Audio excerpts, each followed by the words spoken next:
आज हम बात करेंगे एक ऐसे इंसान की जिन्होंने देश को सबसे ऊपर रखा और अपनी जिंदगी कुर्बान कर दी। सबसे ज्यादा सेलिब्रेटेड हीरो हैं भारत के। अगर चर्चे होते हैं तो इनके दूसरों के लिए वीर गति को प्राप्त हो गए, शहीद हो गए सिर्फ 23 साल की उम्र में। एक ऐसी उम्र जब लोग अपने करियर के बारे में सोचते हैं, अपनी जिंदगी बनाने के बारे में सोचते हैं। इन्होंने देश के लिए सोचा, गरीबों के लिए सोचा और फांसी पे चढ़ गए सिर्फ आजादी के लिए। इनकलाब जिंदाबाद। हम बात कर रहे हैं भगत सिंह की। आज हम रिव्यू करने जा रहे हैं नॉवल जो कि भगत सिंह की पूरी लाइफ पे बेस्ड है। Life and trial of Bhagat Singh, 2 part में लेक्चर आएगा। ये पहला पार्ट है और ये कुलदीप नायर ने लिखी हुई है। बहुत ही जबरदस्त नॉवल है। इसमें एक्सप्लोर किया गया है पूरी लाइफ और पूरी बायोग्राफी भगत सिंह की, और जो बिहाइंड द स्टोरी है, पूरी की पूरी स्टोरी को दर्शाया है कि एक्चुअली में हुआ क्या था, कैसे उन पे केस चला, कैसे उनका पूरा ट्रायल होता है, और किस तरह से जो पूरा का पूरा साइमन कमीशन वाली और महात्मा गांधी से किस तरह के इनके रिलेशन थे, वो सारी की सारी चीजें इस नॉवल में दर्शाई गई है। तो हम इसको देखेंगे। पार्ट 1 है इसका, भाग 1। इस लेक्चर के रिगार्डिंग अगर आपको कोई भी क्वेरी हो तो मेरे फेसबुक पेज से _education connect पे आप पूछ सकते हैं। वैसे किसी भी चीज की क्वेरी हो तो आप मेरे फेसबुक पेज पे मुझसे पूछ सकते हैं। तो हम टाइम वेस्ट नहीं करते हैं, आगे बढ़ते हैं। देखिए, पहले मैं थोड़ा ऑथर के बारे में और नॉवल के बारे में बताना चाहता हूं। देखिए, कुलदीप नायर हैं, ये बहुत ही जाने माने ऑथर हैं। बियॉन्ड द लाइन्स और भी भगत सिंह पे इन्होंने काफी बुक्स लिखी हैं। भारत के काफी अच्छे नॉवेलिस्ट हैं, काफी अच्छे ऑथर रहे हैं और भारत के लिए काफी इन्होंने लिखा भी है। और journalist, human right activist, even high commissioner भी रह चुके हैं। अब हम सीधे नॉवल पे आते हैं। देखिए, नॉवल क्या है, ये पूरी की पूरी तरह भगत सिंह की लाइफ को एक्सप्लोर करती है। मैं आपको पहले ही बता चुका हूं। इसमें जो इन्होंने सोर्सेज उठाए हैं, पूरे के पूरे आर्टिकल्स छाने हैं, न्यूज़पेपर्स अलग अलग लाइब्रेरीज से उठाए हैं, जो भगत सिंह की नोटबुक्स थी। आपको पता है कि भगत सिंह ने वैसे तो अपनी ऑटोबायोग्राफी भी लिखी थी, लेकिन जेल अथॉरिटीज ने जला दिया, या पता नहीं है अभी नहीं है, ये तो वक्त ही बताएगा। लेकिन अभी तक उसका कोई रिकॉर्ड नहीं है, लेकिन लिखी थी। क्योंकि भगत सिंह बहुत एक्टिव थे, बहुत पढ़ते थे और हमेशा कंस्ट्रक्टिव काम करते रहते थे, है ना। तो वो तो वक्त ही बताएगा। इस नॉवेल में उसका भी उल्लेख है कि ऑटोबायोग्राफी भी भगत सिंह ने लिखी थी। वैसे भगत सिंह के लेटर्स काफी फेमस है, मैंने उसका रिव्यू भी किया है, जो भगत सिंह ने अपने लेटर्स लिखे हुए थे और लोगों को संदेश दिया था, देश को संदेश दिया था। तो ये सारी चीजें थी, लेकिन सबसे इंपॉर्टेंट जो चीज मुझे इस नॉवेल में लगी वो थी रिलेशनशिप विद महात्मा गांधी। बहुत लोग ये बोलते हैं कि महात्मा गांधी से रिलेशनशिप अच्छे नहीं थे, महात्मा गांधी ने भगत सिंह को बचाने की कोशिश नहीं की जब इनको फांसी दी जा रही थी, महात्मा गांधी बचा सकते थे। कांग्रेस का स्टैंड, जवाहरलाल नेहरू का स्टैंड, दोनों के आइडियोलॉजिकल डिफरेंस क्या थे, वो सारी चीजें इस नॉवेल में है, लेकिन मैं अभी नहीं बताने वाला। उसके लिए तो आपको थोड़ा वेट करना पड़ेगा, ठीक है। और इस लेक्चर में हम थोड़े इंडिया की हिस्ट्री भी जानेंगे। तो चलिए शुरू करते हैं नॉवल का रिव्यू। ऑथर के बारे में पता चल गया, नॉवल का एक ओवरव्यू मिल गया। तो अब हम सीधे मुद्दे पे आते हैं। देखिए, भगत सिंह का जो जन्म था वो 1907 में हुआ था, है ना। इनके जो पिताजी थे वो किशन सिंह थे, माताजी थी विद्यावती। बंगा जिले में हुआ था, ठीक है। उस समय पंजाब प्रोविंस था ब्रिटिश इंडिया का, ठीक है।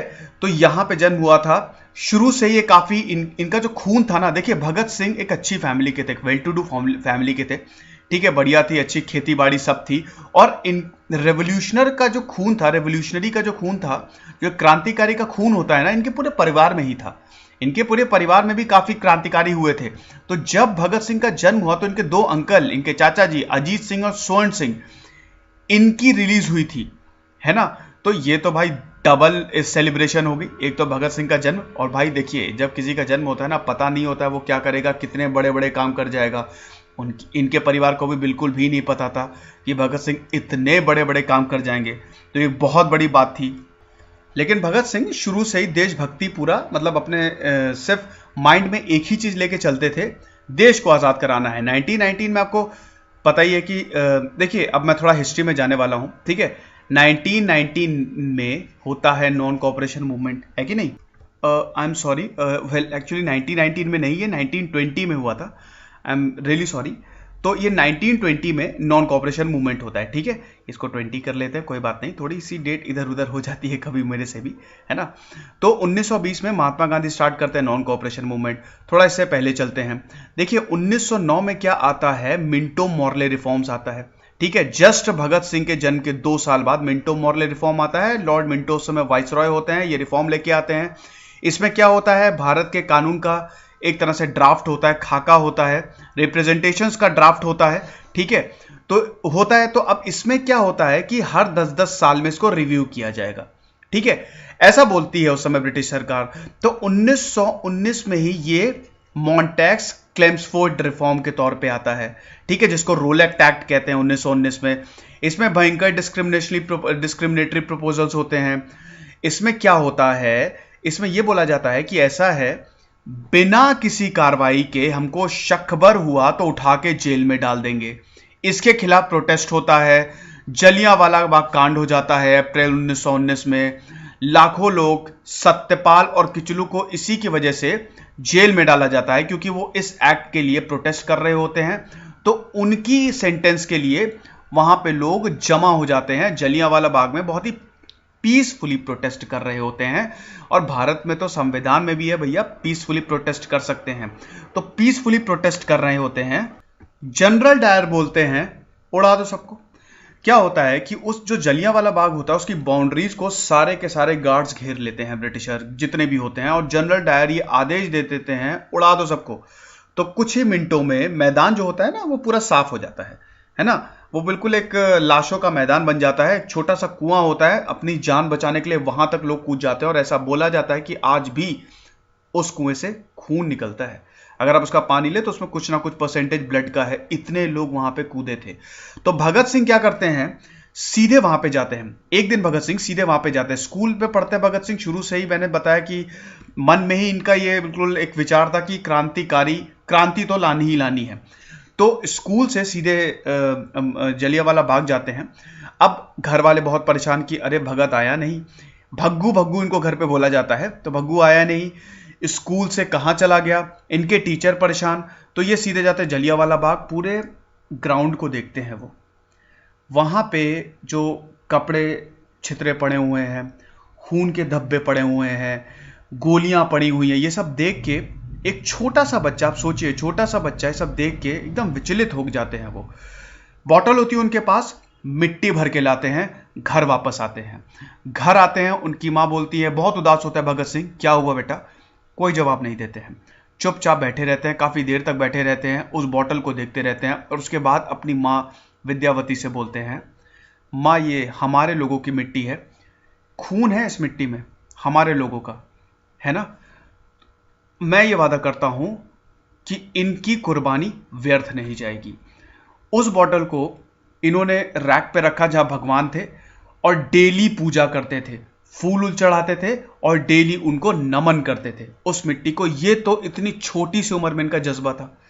तो भाई ऐसे लोग अगर महान नहीं बनेंगे तो कौन बनेगा, ऐसा देश के लिए सोचते थे। अब इसमें क्या हुआ कि जब ये जलियांवाला बाग इंसिडेंट हुआ तो उधर महात्मा गांधी भी बहुत दिमाग खराब हो गया था, क्योंकि महात्मा गांधी को पंजाब जाने से सीधा मना कर दिया था ब्रिटिश में। पंजाब जा रहे थे, बीच में ही बोल दिया, महात्मा गांधी पंजाब जा रहे थे, ठीक है, चीजों को सही करने के लिए, लेकिन ब्रिटिशर ने यह ऑर्डर दे दिया कि आप नहीं आएंगे, और अगर आप आए तो आपकी गिरफ्तारी पक्की। महात्मा गांधी जी ने बोला तुम्हारी ऐसी की तैसी, चलो नॉन कॉपरेशन मूवमेंट छेड़ो। 1920 में छेड़ दिया नॉन कॉपरेशन मूवमेंट, बैंड बजा दी। भगत सिंह सबसे ज्यादा खुश थे। भगत सिंह ने बोला आजादी मिलनी ही मिलनी है यार, और बहुत गली गली घूमते थे, सबको बताते थे अब हम लोग फाइनली आजाद होंगे, गोरों का राज खत्म होगा। लेकिन एक बहुत बड़ी प्रॉब्लम हो जाती है 1922 में, ठीक 2 साल बाद चौरी चौरा इंसिडेंट हो जाता है। भैया एक बात तो है, ब्रिटिशर की किस्मत तो बड़ी अच्छी थी, है ना, चौरी चौरा इंसिडेंट हो जाता है। अब उस इंसिडेंट में इंडियन वायलेंट हो जाते हैं, जो मास होता है वो वायलेंट हो जाता है, और पुलिस वालों को जला देता है। देखिए इसकी भी एक अलग स्टोरी थी। कंडीशन कुछ ऐसी बन गई थी, वहां पे भी लोग पीसफुल प्रोटेस्ट कर रहे थे, लेकिन अंग्रेजों ने फायर ओपन कर दी। और जब अंग्रेजों ने गोली चलाई तब भी, मतलब पहले तो उन्होंने लाठीचार्ज किया, तब भी वहां पे कोई कुछ नहीं बोला, तब भी सब सब सब पीसफुल थे, क्योंकि गांधी जी के साफ साफ ये निर्देश थे कि भैया नॉन वायलेंट रहना है, हमको लड़ाई नहीं करनी है, बॉयकॉट कर दो सबका। तो बहुत ही पीसफुल प्रोटेस्ट कर रहे होते हैं लोग, लेकिन ब्रिटिशर फायर ओपन कर देते हैं, उसमें 3 लोगों की जान चली जाती है और उसमें फिर ऐसा भयंकर वायलेंस, मासेस जो है ना, वो कुछ पुलिस वालों की हत्या क्या उनको जला देता है। तो इससे एजिटेट होके भैया महात्मा गांधी जो हैं पूरा का पूरा मूवमेंट ले लेते हैं वापस। भयंकर क्रिटिसिज्म होता है, भगत सिंह जाते हैं टूट, बहुत दिमाग खराब होता है। नॉन कॉपरेशन मूवमेंट अगर वापस नहीं लिया होता तो भैया कुछ और ही सिनारियो होता, हमारा भारत बहुत जल्दी आज़ाद हो गया होता। लेकिन होता होती ये चलता नहीं है, हिस्ट्री में बहुत ही फाइन लाइन होती है, ये होता तो मैं वो हो जाता, ऐसा नहीं है, प्रेजेंट में रहना चाहिए। हुआ ये था कि महात्मा गांधी ने मूवमेंट पूरा वापस ले लिया था।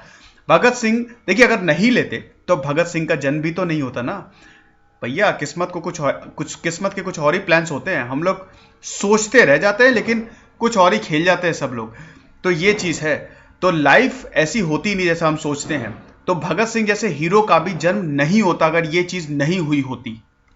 तो ये चीजें जरूरी भी थी, है ना। तो ये भगत सिंह बहुत एकदम दिमाग खराब हो जाता है। भगत सिंह कहते हैं कि भैया मुझे लगता है अपने ही हाथों में चीजों को लेना पड़ेगा, और यहीं से शुरुआत हो जाती है महात्मा गांधी और भगत सिंह के आइडियोलॉजिकल डिफरेंस पे। महात्मा गांधी भगत सिंह की बहुत इज्जत करते हैं, भगत सिंह महात्मा गांधी की बहुत इज्जत करते हैं, लेकिन उनके विचारों की इज्जत नहीं करते हैं, ना महात्मा गांधी ना भगत सिंह। तो 1923 में कॉलेज ज्वाइन करते हैं, ठीक है, नेशनल कॉलेज में ये एडमिशन लेते हैं, लाहौर में है ये। और देखिए भगत सिंह को पढ़ने का बड़ा शौक होता है, इस नॉवेल में भी यही बताया गया है, लेनिन के बारे में, गैरीबेल्डी के बारे में, जो कि इटली के बहुत ही जबरदस्त जनरल थे। इवन इब्राहिम लिंकन भी गैरीबेल्डी को, जब अमेरिकन सिविल वॉर हुआ था, वो भी चाहते थे कि वो उनकी यूनिट में आ जाए और चीजों को सही करें।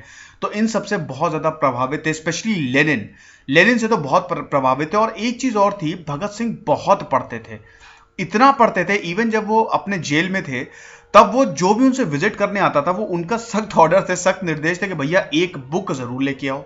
और बहुत से जेल में राइटिंग्स भी भगत सिंह ने लिखे, बहुत चीजें लिखी भी बहुत। और वो मोस्ट ऑफ द थिंग्स तो वैसे खो ही गई हैं, अब तो आपको मिलेंगी भी नहीं, क्योंकि जेल अथॉरिटीज ने या तो जला दी है या फिर पता नहीं वो कहाँ है, ठीक है। लेकिन हो सकता है चीजें सामने आ जाए, है ना। तो ये सारी चीजें थी। फाउंडर थे नौजवान भारत सभा, और इन्होंने मतलब हिंदुस्तान रिपब्लिक एसोसिएशन को भी ज्वाइन किया था, फिर हिंदुस्तान सोशलिस्ट रिपब्लिक एसोसिएशन को भी ये फाउंडिंग मेंबर थे। तो ये सारी चीजें थी। तो आगे बढ़ते हैं अब हम। तो अब देखिए नॉवल जो शुरुआत होती है वो 1931 में ही होती है।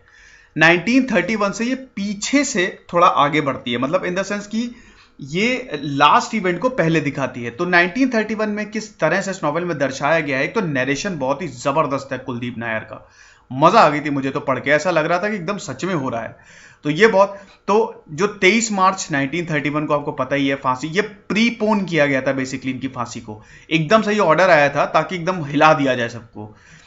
एस लिखना भूल गया हूं तो ये मैं लगा देता हूं। तो ये जो 23 मार्च 1931 एक ऐसे ही दिन था, आमतौर पे जैसा दिन होता है। वार्डन चरत सिंह जो थे ये बहुत ही हम्बल इंसान थे और भगत सिंह के बहुत अच्छे दोस्त हो गए थे। दोस्त इन द सेंस कि बहुत मानते थे भगत सिंह को, और जो भी प्रिजनर्स थे, फेलो प्रिजनर्स थे। वैसे भी आपको पता ही होगा नेल्सन मंडेला ने बहुत ज़बरदस्त बात कही थी, उसका रिव्यू किया है मैंने, उनकी ऑटोबायोग्राफी का, आप ज़रूर देखिएगा, कि भैया जेल में ना वार्डन से बड़ी अच्छी दोस्ती रखो, क्योंकि अगर कोई प्रॉब्लम होगी तो तुम सीधे वार्डन को बताओगे, लेटर लिखोगे अथॉरिटीज़ को, उसका जवाब बाद में आएगा, वार्डन पहले हेल्प करेगा। तो वार्डन से बड़े अच्छे रिलेशन थे भैया, क्यों नहीं होंगे, थे तो भारतीय, है ना। तो ये सारी चीजें थी। अच्छा एक चीज और थे कि भगत सिंह की जो यूनिट थी उनको मतलब कॉमरेड्स बोलते थे, क्योंकि लेनिन का जो मूवमेंट था उसमें ये वर्ड बहुत अच्छे से सामने आया था। उनके जो बोल्शेविक रेवोल्यूशन था उनके मेंबर्स को भी कॉमरेड्स बोला जाता था, है ना। थोड़े लेफ्टिस्ट थे भगत सिंह, पूरे लेफ्टिस्ट थे। पॉलिटिकल स्पेक्ट्रम आपको पता ही होगा, मैं उस पर नहीं जाऊंगा, नहीं भी पता है तो किसी दिन मैं उस पर लेक्चर लेके बता दूंगा, लेकिन अभी फिलहाल हम उस टॉपिक को नहीं छूते हैं। होता है ना सेंटर, राइटिस्ट और लेफ्टिस्ट, है ना। तो ये सारी चीजें होती हैं, ठीक है। तो चरत सिंह थे उनके वार्डन, बहुत ही क्लोज थे। जब ये डिसीजन आता है कि 23 मार्च 1931 को राजगुरु, सुखदेव और भगत सिंह, देखिए एक चीज मैं और बताता हूं, इनको फंसाया भी गया था। फंसाया इन द सेंस कि जब इनका ट्रायल हो रहा था, हालांकि ये हम आगे डिस्कस करेंगे बहुत ही अच्छे से, ऐसा भयानक साजिशें रची गई थी, जबरदस्ती गवाहों को पकड़ के ले जाया गया, जबरदस्ती फर्जी, मतलब पूरा का पूरा केस बनाया गया, बहुत ज्यादा बिल्ड किया गया। भगत सिंह ने देखिए जो किया था, ठीक है, वो ब्रिटिशर के हिसाब से मिलिटेंट थे, लेकिन जो ब्रिटिशर करते आए थे इतने सालों से, वो क्या सही था? उनके पापों का हिसाब तो देना ही था ना, है ना। और दूसरी एक और चीज, भगत सिंह के खुद के 3 मेंबर्स ने धोखा कर दिया था। अगर ऐसा नहीं होता तो भगत सिंह को फांसी, भगत सिंह, राजगुरु, सुखदेव को फांसी नहीं होती। तो जब ये न्यूज सामने आती है तो कैदी तो बहुत ही परेशान होते हैं, एकदम एकदम ही मतलब डेवस्टेट हो जाते हैं, इस सब दुखी हो जाते हैं, आंसू निकलने लगते हैं कि ऐसा कैसे हो गया, क्यों हो गया ऐसा, है ना, जितने भी कॉमरेड्स थे। और जैसा कि मैंने बताया कि भगत सिंह बुक्स बहुत पढ़ते थे, तो अपने आखिरी दिनों में भी वो बुक पढ़ रहे थे। और जब उनको बोला जाता है कि भैया तुम्हारा टाइम आ गया, तब भगत सिंह बोलते हैं ये बात, देखते नहीं, अभी मैं बुक पढ़ रहा हूं, एक क्रांतिकारी दूसरे क्रांतिकारी से अभी मुखातिब हो रहा है, मिल रहा है, थोड़ी देर रुक जाओ, अभी चलते हैं। कौन सी बुक थी वो, बता सकते हैं? तो लेनिन से बहुत ज्यादा इंस्पायर्ड थे। और उसके बाद जब उनको ले जाया जाता है, हाथ खोल के ले जाया जाता है, ठीक है, फाइनली तीनों लोग, राजगुरु, सुखदेव और भगत सिंह, तीनों लोग बोलते हैं कि हम दोबारा जल्द ही मिलेंगे। सबकी आंखें नम होती हैं, सुबह का वक्त होता है, तीनों लोग एक दूसरे को हक करते हैं, गले मिलते हैं, जो रस्सी होती है फांसी की उसको चूमते हैं, शुक्रिया अदा करते हैं, और फांसी हो जाती है उनको, ठीक है। वहां पे ऐसा, उस समय ऐसा नज़ारा इतना खराब और इतना ज़्यादा इमोशनल होता है कि जो उनके अगेंस्ट थे वो भी इमोशनल हो जाते हैं। इवन वहां पे एक अटेंडेंट होता है, पुलिस अटेंडेंट होता है, वो बॉडी तक आइडेंटिफाई करने से मना कर देता है, कहता है मुझे नहीं करना है सब, नहीं, वहीं पे उसको बर्खास्त कर दिया जाता है। लेकिन जो ब्रिटिशर थे वो, उन्होंने सारी जो क्रुएलिटी की हदें पार कर दी थी। उनको पता था कि इनके शव को बाहर नहीं ले जा सकते, अगर ले गए हालत खराब कर देंगे सब लोग। पूरी की पूरी जो जो जनता है, वैसे ही भगत सिंह से उस समय बहुत ज्यादा इंस्पायर थी, अगर ले गए ना तो ये लोग मार देंगे हम लोगों को, ठीक है। तो भगत सिंह को क्या करते हैं, उनके लाश के टुकड़े टुकड़े करके बोरे में बंद करके, तीनों की लाश के, राजगुरु, सुखदेव, भगत सिंह को सतलज रिवर के किनारे फेंक आते हैं, ठीक है। पहले उनको जला के फेंक आते हैं बस। तो कुछ देर बाद देखते हैं कि कुत्ते नोच रहे हैं उन लाशों के, जो बोरे में जो लाशें होती हैं, कुत्ते नोच रहे हैं। वहां पे जब गांव वाले देखते हैं ये क्या है, जब पूरा का क्रॉस एग्जामिन करते हैं, तब बोलते हैं कि अरे ये तो हमारे भगत सिंह, राजगुरु, सुखदेव की लाशें हैं। तब उनका प्रॉपर क्रेमेशन किया जाता है, और इससे इतना ज्यादा रोष फैलता है कि फिर तो बहुत दिक्कत हो जाती है। थोड़ी स्पेलिंग मिस्टेक ज्यादा हो गई, ये पे बॉडीज होगा और यहाँ डिस्कवर्ड होगा, क्षमा चाहता हूं इसके लिए। तो ये सारी चीजें हैं। तो आगे बढ़ते हैं अब। तो अब क्या होता है कि जो लास्ट सॉन्ग वो गाते हैं, ये मैंने आपको इसलिए बताया क्योंकि आप देखिए, जब ये वक्त आता है, उनको फांसी देने का वक्त आता है, तो ये गाना उनके जुबान पे होता है कि कभी वो दिन भी आएगा कि आजाद होंगे हम, ये अपनी जमी होगी, ये अपना आसमां होगा, शहीदों की चिता पर लगेंगे हर बार मेले, वतन पर मरने वालों का यही नामो निशा होगा। क्या बात है। लेकिन ऐसा सच में हुआ है? भगत सिंह का यह मानना था कि हमको पूर्ण स्वराज चाहिए, स्वराज सिर्फ अंग्रेजों से नहीं, यह व्यवस्था से। वो बोलते थे कि अंग्रेज तो हमको छोड़ के चले जाएंगे, लेकिन फिर ये भूरे लोग, ब्राउन लोग जो हम हैं, जो हम भारतीय हैं, वो बैठ जाएंगे, और इस व्यवस्था को खत्म करना है, ताकि उन लोगों को चीजों का सही हक मिले जो वाकई डिजर्व करते हैं। लेकिन क्या ऐसा हुआ है? पता नहीं। तो चलते हैं, फिर आगे बढ़ते हैं। देखिए, अब थोड़ा सा हम और नजर डालते हैं भगत सिंह की जर्नी पे।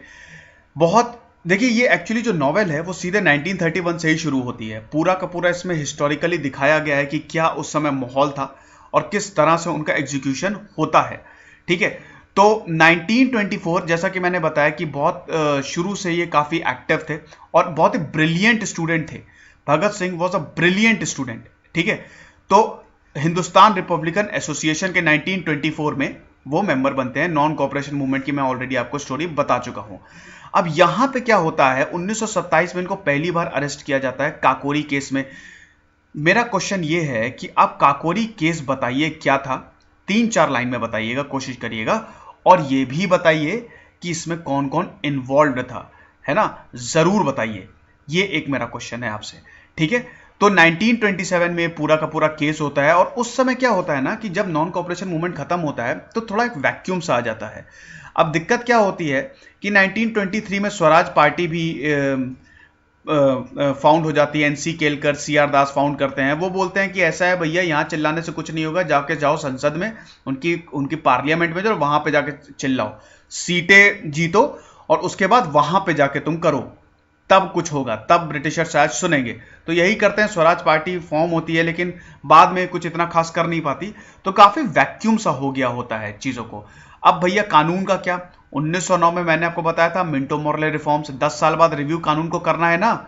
1919 में आया था फिर कौन सा, मॉन्टेक्स क्लेम्सफोर्ड। अब कब आएगा, 1929 में, है ना। 10 साल में इसको रिव्यू करना है कानून को, 1929 में आना है कानून। आ कब गया, 1927 में। 1927 में आया, 1927 में ये साइमन कमीशन के नाम से आया, ठीक है। तो साइमन कमीशन के नाम से आया था, तो 1927 में ये भी बहुत बड़ी चीज हुई थी। अब क्या था, जो आइडियोलॉजी थी उस समय वो बहुत डिफरेंट थी। गांधी जी पूरब, भगत सिंह पश्चिम। गांधी जी बोलते थे नॉन वायलेंस, अहिंसा। भगत सिंह बोलते थे बहरों को जगाने के लिए, बहरों को सुनाने के लिए धमाके की जरूरत है। तो इस तरह से, हालांकि जवाहरलाल नेहरू और महात्मा गांधी ने कभी क्रिटिसाइज भगत सिंह को नहीं किया। यहां तक नेहरू ने कहा था कि भैया भारत के वीर पुत्र हैं भगत सिंह, ये तक नेहरू के स्टेटमेंट थे, और ऐसा कभी क्रिटिसिज्म नहीं किया, कभी नहीं। आइडियोलॉजिकल डिफरेंस थे, लेकिन नेहरू को भी पता था और गांधी जी को भी पता था कि देश के लिए ये भी लड़ ही रहे हैं एक लड़ाई, ये अपने हिसाब से लड़ रहे हैं और ये अपने हिसाब से लड़ रहे हैं। भगत सिंह की मेन प्रॉब्लम क्या थी, आई एम रियली सॉरी मैंने प्रॉब्लम बोल दिया। भगत सिंह की मेन मांग क्या थी कि वो चाहते थे पूर्ण स्वराज, टोटल इंडिपेंडेंस। वही कांग्रेस क्या चाहती थी, डोमिनियन स्टेटस। अच्छा, ये क्या होता है, कांग्रेस बोलती थी कि भैया देखो, जहां कुछ नहीं वहां कुछ सही, हमको डोमिनियन स्टेटस मिल जाए, मतलब हम इंडिपेंडेंट हैं लेकिन कोई दिक्कत नहीं, ब्रिटिश कंट्रोल करेगी हमको, मतलब partial independence. Partial independence, autonomous body बना दो लेकिन कंट्रोल ब्रिटिश का ही रहेगा। मतलब जैसे मान लीजिए कि पूरे कंट्री में ब्रिटिश, ठीक है, अलग अलग स्टेट्स में हमारा कंट्रोल, तो ये तो बेकार है ना। फायदा क्या है, अल्टीमेटली तो पावर सेंटर के हाथ में है, 50-50% की हिस्सेदारी नहीं। भगत सिंह बोलते थे पूर्ण स्वराज, उससे नीचे बात ही नहीं करनी है, ठीक है। तो ये हमेशा इनका स्टांस रहता था। वहीं जो राउंड टेबल कॉन्फ्रेंस भी हुई थी वो भी इसी को लेके हुई थी, हालांकि वो फेल हुई थी, बुरी तरह फेल हुई थी, है ना। 3 राउंड टेबल कॉन्फ्रेंस हुई थी, फर्स्ट, सेकंड, थर्ड। और गांधी जी से बहुत ज्यादा भगत सिंह प्रभावित थे, गांधी जी को बहुत मानते थे भगत सिंह, आइडियोलॉजी को नहीं मानते थे। भगत सिंह को पता था कि गांधी एक हीरो हैं और उनकी देश सुनता है। वो एक ऐसे इंसान है जिसको लाखों लाखों लोग फॉलो करते हैं। अरे भैया, भगत सिंह ने भी तो उनको फॉलो किया था ना नॉन कोऑपरेशन मूवमेंट में, तो ऐसा नहीं है, ठीक है। तो ये सारी चीजें थी। तो अब आगे देखते हैं क्या बात हुई। अब किलिंग ऑफ सॉन्डर्स, ये सबसे इंपॉर्टेंट मूवमेंट था भगत सिंह की लाइफ का, और यहीं से भगत सिंह की दिशा बदल गई। देखिए, मैंने अभी बताया था कि आपको 1927 में कानून आता है। देखिए, वैसे तो आना 1929 में था, लेकिन सरकार चेंज हो जाती है, इसलिए 1927 में लाना पड़ता है, ठीक है। उसके डर से लाना पड़ता है। खैर, ये एक अलग टॉपिक है, किसी दिन मैं सेपरेट हिस्ट्री का लेक्चर में आपको इसको समझाऊंगा कि पूरा का पूरा क्या था। फिलहाल आप ये समझिए कि 1927 में साइमन कमीशन आता है। भैया, साइमन कमीशन आता है, उसमें एक भी भारतीय नहीं। हमारा कानून बन रहा है, भारत को नहीं शामिल करोगे क्या, भारतीयों को? दिमाग खराब हो जाता है लाला लाजपत राय का। लाला लाजपत राय प्रोटेस्ट करते हैं इसके खिलाफ, साइमन गो बैक, ठीक है, इसके खिलाफ मार्च करते हैं, ठीक है। तो और दूसरी बात यह है कि हर कोई इसके खिलाफ प्रोटेस्ट करता है। अब यहां पे क्या होता है, जो जेम्स ए स्कॉट होते हैं उस समय, जो सुपरिटेंडेंट ऑफ पुलिस करते हैं, वो क्या बोलते हैं, लाठीचार्ज करो। अब उस लाठीचार्ज में लाला लाजपत राय को बहुत बुरी तरह चोटें आई होती हैं और फाइनली उनकी डेथ हो जाती है 1928 में। इसी की वजह से दिमाग खराब हो जाता है भगत सिंह का। भैया उनकी मौत खाली नहीं जाएगी, बदला तो लेना है, बदला लेंगे और ऐसा सबक सिखाएंगे कि सबको याद रहेगा। पूरी की पूरी एक प्रॉपर कॉन्स्पिरेसी रची जाती है, ठीक है, साजिश रची जाती है, प्रॉपर प्लानिंग होती है। इसमें जय गोपाल, सुखदेव, राजगुरु, चंद्रशेखर आजाद जो कि मेंबर होते हैं, जो अपनी यूनिट के लीडर होते हैं, वो सब शामिल होते हैं। और भगवती चरण वोरा की वाइफ दुर्गा देवी, वो भी। इवन क्या होता है कि जब पूछा जाता है कि भैया इनको मारेगा कौन, तो सबसे पहले दुर्गा देवी अपना नाम, अपना मतलब, जिनको दुर्गा भाभी भी कहते हैं सब वहां पे यूनिट के मेंबर, वो अपना हाथ उठाते कि मैं मारूंगी, कहते हैं नहीं नहीं आप नहीं। तो पूरा का पूरा प्लानिंग होती है, वहां पे सिग्नल दिया जाता है। देखिए होता क्या है कि ये पूरी की पूरी प्लानिंग बताई है इस नॉवेल में कि किस तरह से कंडीशंस होती हैं। जो कार का नंबर होता है 6728, और वहां पे ऐसा होता है कि इम्पॉसिबल है वहां पे जाना, मतलब बच के निकलना उस एरिया से वो बहुत मुश्किल है। हालांकि प्लान करते हैं वो लोग, और वहां पे बगल में डीएवी स्कूल होता है, तो वहां से होते हुए, अंदर से होते हुए पूरा का पूरा वहां से निकल जाएंगे और तुरंत भागना है मार के, रुकना है ही नहीं, ठीक है।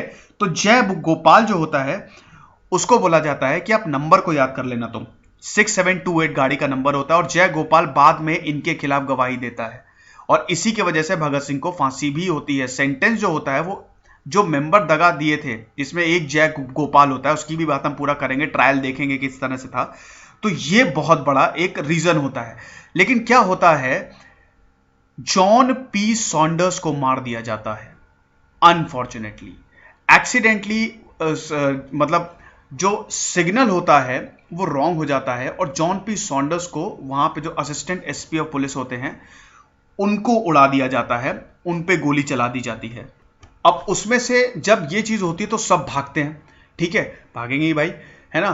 तो वहां पे पीछा जो करता है भगत सिंह और पूरी यूनिट का पीछा करता है वो एक इंडियन होता है। तो जो चंद्रशेखर आजाद होता है उसमें बोलते हैं कि देखो मैं किसी भारतीय पे गोली नहीं चलाऊंगा, ये सब नॉवेल में लिखा हुआ है, लेकिन वो मानता नहीं है और उस पर भी गोली चलानी पड़ती है, ठीक है।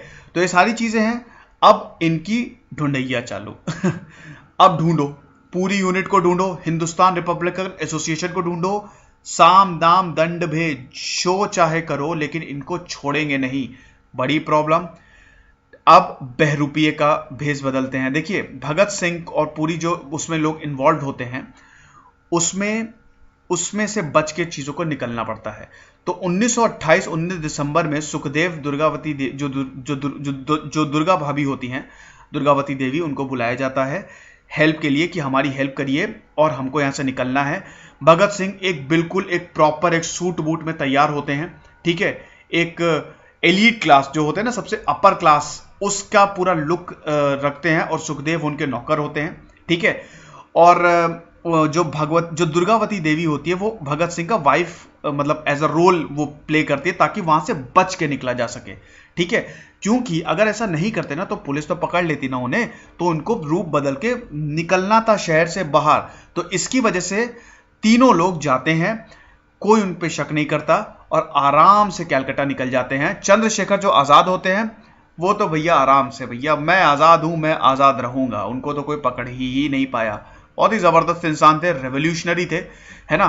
तो वो क्या करते हैं, वो भी जो एक ट्रूप जा रहा होता है, पंडितों का एक ट्रूप जा रहा होता है भजन गाते हुए मंदिर की तरफ, हरिद्वार की तरफ, तो वह उनके साथ शामिल हो जाते हैं और वहां से निकल जाते हैं, ठीक है। तो ये सारी चीजें थी। तो अब क्या होता है कि ये सारी हुई, ठीक है। अब यहां पे दुर्गा भाभी के साथ वो काफी टाइम भी बिताते हैं भगत सिंह। देखिए पहले तो दुर्गा भाभी और भगत सिंह, दुर्गावती देवी और भगत सिंह की कोई ऐसी खास बातचीत नहीं होती है, लेकिन जब टाइम थोड़ा बिताते हैं कलकत्ता में, तब दुर्गा भाभी को वाकई लगता है कि ये जो इंसान है ना, ये सिर्फ एक रेवोल्यूशनरी नहीं है, इसका एक बहुत अच्छा दिल भी है ना, ये लोगों के लिए सोचता है, ये एक इमोशनल इंसान है। तब भगत सिंह अपनी दूसरी साइड शो करते हैं कि किस तरह से लोगों को, ठीक है रेवोल्यूशन करना चाहिए, आज़ादी के लिए लड़ना चाहिए, लेकिन उसका भी एक तरीका होना चाहिए। और भगत सिंह कोई उस समय कहते हैं कि कोई पॉलिटिकल पार्टी भी नहीं है जो आगे ले जा सके, खाली गदर पार्टी। देखिए गदर पार्टी की हिस्ट्री मैं आपको अगले पार्ट में बताऊंगा क्या था, है ना। तो वो बोलते हैं वो इसमें भी विश्वास नहीं करते कि कोई ऐसी पॉलिटिकल पार्टी नहीं, हर किसी के अपने अपने इंटरेस्ट है। देखिए कांग्रेस भी भले ही वो सबसे ओल्डेस्ट पार्टी हो, लेकिन जब वो बनी थी ना तो वो सिर्फ एक ब्रिटिशरी की एक ऐसा कहा जाता कि यूनिट है, 1885 में जब उसको फॉर्म किया जाता था और वहां पे खाली रिच क्लास लोग आते थे। वो तो जब बाद में इसमें लोग जुड़ना शुरू हुए और गांधी जी स्पेशली, देखिए गांधी जी ने कांग्रेस को उठा दिया। जब गांधी जी ने ज्वाइन किया ना तब कांग्रेस उठ गई, क्योंकि उनकी लाखों के लाखों लोग जुड़ते थे। अफ्रीका में वो वैसे ही कमाल करके आ चुके थे, है कि नहीं। तो ये सारी चीजें थी। तो उस समय भगत सिंह मानते थे कि भैया देखो रेवोल्यूशन लाना है, इन सब से कुछ काम होने वाला नहीं है, अभी तक नहीं हुआ तो अब क्या होगा। तो इसीलिए पार्टी जो है वो बहुत इंपॉर्टेंट रोल प्ले करती है, लेकिन कोई ऐसी पार्टी है ही नहीं। लेकिन गदर पार्टी के उनके ख्यालात काफी मिलते जुलते थे, तो वो बोलते थे, हालांकि इसमें भी वो पूरी तरह बिलीव नहीं करते थे। तो एक चेंज तो लाना था। और दूसरी बात थी जो सबसे इंपॉर्टेंट, ये इस चीज के बिल्कुल अगेंस्ट थे। देखिए भैया ब्रिटिशर ने तो डिवाइड एंड रूल किया है, डिवाइड कर दो, फूट पड़वा दो, रूल करो। Partition of Bengal Lord Curzon ने किया था 1905 में, प्रत्यक्ष एग्जाम्पल है उसका, है ना। लेकिन भगत सिंह बोलते थे कि जिस देश में ईद और दिवाली बहुत ही अच्छे से मनाई जाती है, उस देश में अगर ये चीजें होंगी तो कैसे काम चलेगा। सदियों से, जब से मैंने मतलब जहां मैं जाता हूं मैं यही देखता हूं कि हर कोई एक है। भगत सिंह का तो ये नारा ही था ना, कौमी एकता जिंदाबाद। हर कोई एक है, हर कोई मतलब लोगों की हेल्प करता, चाहे वो मुस्लिम हो चाहे हिंदू हो, ठीक है। तो ऐसे कैसे हो सकता है फिर। तो इन चीजों का हम लोग को थोड़ा ध्यान रखना है। तो ये सारी चीजें थी। तो ये मेरे लेक्चर का एंड था, पार्ट 1 का एंड था। पार्ट 2 इसका बहुत ही जल्द हाजिर होगा और मैं उसमें और भी चीजें कवर करूंगा भगत सिंह के लाइफ के बारे में। भैया अभी तो ट्रायल आना बाकी है, अभी तो जो असेंबली बॉम्ब केस था वो आना बाकी है। तो ये सारी चीजें हम देखेंगे। तब तक खुश रहिए, पढ़ते रहिए। दिस इज सिद्धांत अग्निहोत्री साइनिंग ऑफ।